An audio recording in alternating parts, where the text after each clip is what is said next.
আমরা যতটুকু শুনেছি তাদের নেতৃবৃন্দের কাছ থেকে তাদের ৩ লক্ষ লোকের সমাবেশের পরিকল্পনা আমরা ওইটা মাথায় নিয়েই আমাদের নিরাপত্তা পরিকল্পনাটা সাজিয়েছি। আমাদের প্রস্তুতিটা প্রায় শেষ পর্যায়ে, এখন চূড়ান্ত প্রস্তুতির কাজ চলছে।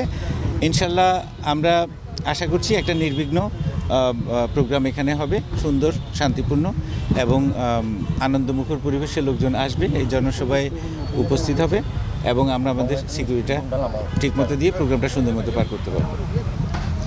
জি, পুলিশের সাথে আমাদের বাংলাদেশ সেনাবাহিনী থাকবে, তারপর হচ্ছে র্যাব থাকবে, পুলিশ তো থাকবেই, আমাদের সিআরটি স্পেশাল সিআরটি টিমও থাকবে, ডিবিও থাকবে। আমরা যতটুকু শুনেছি তাদের নেতৃবৃন্দের কাছ থেকে তাদের ৩ লক্ষ লোকের সমাবেশের পরিকল্পনা আমরা ওইটা মাথায় নিয়েই আমাদের নিরাপত্তা পরিকল্পনাটা সাজিয়েছি।